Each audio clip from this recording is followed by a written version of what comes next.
This news is funded by viewers like you. Please support our work at democracynow.org/give. Welcome to Democracy Now!, democracynow.org, the War and Peace Report. I'm Amy Goodman. In Gaza, an Israeli air attack on a school-turned-shelter in central Deir al-Balah killed at least 28 people. Reporters describe chaotic scenes at Al-Aqsa Hospital where victims, most of them women and children, are being treated. Meanwhile, Israel's escalating its bloody siege on northern Gaza. Doctors at 3 hospitals are struggling to care for patients after Israel ordered their evacuation. Al Jazeera reports Israeli ground troops have surrounded Kamal Adwan Hospital in Beit Lahia and are threatening staff and patients. Israel also ordered the evacuation of Al-Auda and Indonesian hospitals. The group Medical Aid for Palestinians says it's removed newborn babies from Kamal Adwan Hospital, but that ambulances are being detained at military checkpoints as they attempt to reach Gaza City. The humanitarian group warned, quote, "The world must act before Gaza is erased entirely," unquote. The World Health Organization also said it was prevented by Israel yesterday from carrying out the forced evacuations. Kamal Adwan doctors warned 30 infants in the neonatal unit will die if Israel does not end its attack. And UNRWA is warning, quote, "Gazans are yet again teetering on the edge of a man-made famine," unquote, as a result of Israel's latest siege on northern Gaza. Israel's attacks on journalists continue as well. On Wednesday, an airstrike on the Jabalia refugee camp killed Al-Aqsa cameraman Mohammed Al-Thanani and injured the reporter Tamar Labad. An Al Jazeera Arabic camera operator, Fadi Al-Wahidi, was also injured while covering attacks on Jabalia, shot in the neck by an Israeli quadcopter. This is his colleague, journalist Anas Al-Sharif, detailing the attack. Suddenly, a quadcopter drone appeared above the broadcast vehicle and the place where we were, and it started firing directly at us, at the broadcast vehicle, and at the colleagues and team who were with me. My colleague Fadi was next to me, so we started running. As soon as we began to run from the location, the drone started chasing us and the entire crew, firing directly at us. A bullet hit my colleague Fadi's neck directly, and he immediately passed out and fell to the ground. Another Al Jazeera cameraman, Ali Al-Attar, also remains in critical condition after being shot earlier this week while reporting in Deir al-Balah. In Khan Yunis, Israel killed at least 5 members of the same family, 3 of them children, including a 7-month-old baby. This comes as a new report by the International Rescue Committee reveals over 50,000 Palestinian children in Gaza have been orphaned or separated from their parents over the past year. Israeli attacks on the occupied West Bank are also ongoing, killing at least 5 Palestinians Wednesday, including the leader of the group Al-Aqsa Martyrs Brigade in Nablus. Separately, new UN data show there was an average of 4 incidents of settler violence every day against Palestinians in the occupied West Bank since October 7th last year. Israel bombardment of southern Lebanon killed 5 paramedics Wednesday. Israel has killed at least 115 health workers in Lebanon over the past several weeks. The UN Special Coordinator for Lebanon called for an immediate halt to attacks to create space for a political solution.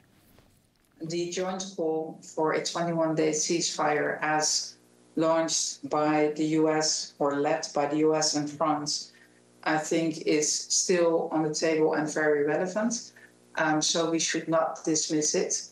I don't think that new initiatives will add to it. I mean, the many appeals and calls for ceasefire are crystal clear. We need a window for diplomatic efforts to succeed. Over 1 million people in Lebanon have been displaced since Israel launched its deadly campaign.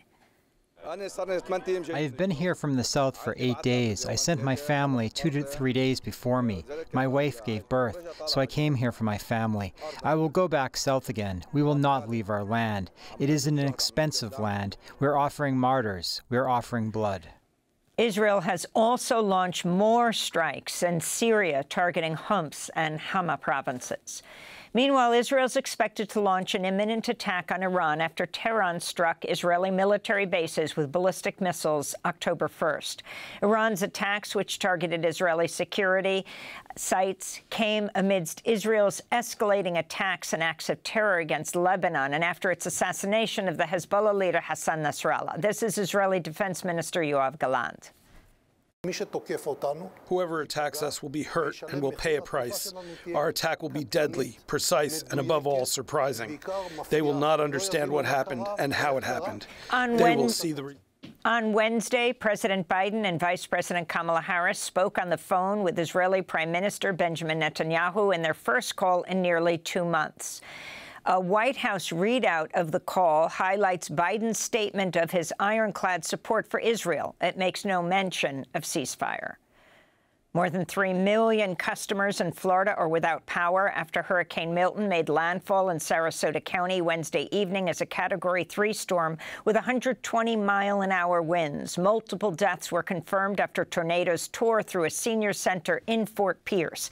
116 tornado warnings were issued across Florida Wednesday. In St. Petersburg, the storm ripped the roof off of Tropicana Field, the home of the Tampa Bay Rays baseball team.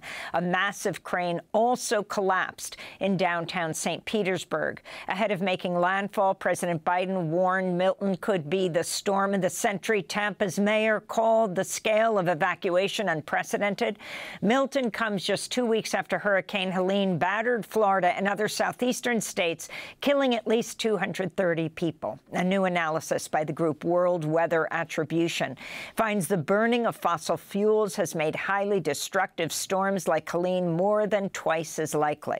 Florida climate activists have declared Republican Governor Ron DeSantis unfit to lead the state since his policies promote fossil fuels, reject sustainable energy options, and ignore the climate crisis. Meanwhile, officials, including Florida Republicans, are working to combat misinformation about the storms pushed by their fellow Republicans, including the recent assertion by the far-right Georgia's Congress member Marjorie Taylor Greene that the government is controlling the weather. We'll go to Florida after headlines for the latest on Hurricane Milton. A new report by the Worldwide Fund for Nature reveals wildlife populations have declined by over 70% on average over the past half-century. The Living Planet report warns key habitats like the Amazon are reaching tipping points with catastrophic consequences for many species. This is Dr. Robin Freeman from the Zoological Society of London, which produces the Living Planet Index. This year's Living Planet report is the most comprehensive data set we've collected to date. We've got almost 35,000 populations of 5,400 species, and using that data set, we've estimated that populations have declined by an average of 73% since 1972. The combination of climate change, habitat loss and biodiversity loss are things that we need to get on top of because they're mixed-up problems that need to be dealt with together. The report comes just 10 days before the next major UN biodiversity conference, dubbed COP16, is set to begin in Cali, Colombia. A new report from Democratic Senator Sheldon Whitehouse confirms then-President Trump significantly curtailed the FBI's 2018 investigation into Brett Kavanaugh as his confirmation to become a Supreme Court justice hung in the balance. After Christine Blasey Ford testified that Kavanaugh had sexually assaulted her at a party when they were high school students, Trump approved a 1-week-long FBI investigation into the allegations amidst a public uproar over Kavanaugh's nomination. But despite claims by Trump the FBI had free rein in their probe, his staff ordered the FBI to only interview 10 witnesses and not to pursue the many tips or offers of corroborating evidence the agency received. Lawyers for Blasey Ford said the report confirmed the 2018 investigation was a, quote, sham effort directed by the Trump White House to silence brave victims, unquote. Talks between Boeing and some 33,000 striking workers in the Pacific Northwest have collapsed, with Boeing rescinding a 30% pay increase offer earlier this week. The International Association of Machinists and Aerospace Workers, which launched the strike nearly a month ago, is seeking a 40% pay raise and improved retirement benefits. This comes as the Federal Aviation Administration this week issued a safety warning to airlines related to the rudders of some Boeing 737 airplanes. Meanwhile, the New York Times is reporting Boeing declined a request by Ethiopia Airlines chief pilot to provide guidance on how to handle problems with the 737 MAX flight control system in the wake of 2018's Lion Air crash in Indonesia. 3 months after the denied request, an Ethiopia Airlines crash from the same flawed flight control system, killing all 157 people on board. This year's Nobel Prize for Literature has been awarded to the South Korean author Han Kang, quote, for her intense poetic prose that confronts historical traumas and exposes the fragility of human life, unquote. Han Kang, author of The Vegetarian and The White Book, is the first South Korean author and just the 18th woman to win the prestigious award since it was inaugurated in 1901. And in a blow to the student Palestinian solidarity movement, Brown University voted against divesting from 10 companies that are complicit in Israel's occupation of and war on Palestinian territories. In a social media post condemning the news, the Brown Divest Coalition warned, quote, all settler colonial institutions will fail, unquote. Students across the country are marking a week of rage with die-ins, walkouts, and other actions to protest 1 year of genocide in Gaza and Israel's escalating war on Lebanon. And those are some of the headlines. This is Democracy Now!, democracynow.org, The War and Peace Report. I'm Amy Goodman in New York, joined by Juan Gonzalez in Chicago. Hi, Juan. Hi, Amy, and welcome to all of our listeners and viewers across the country and around the world. Democracy Now! Is funded by viewers like you. Please give today at democracynow.org/give.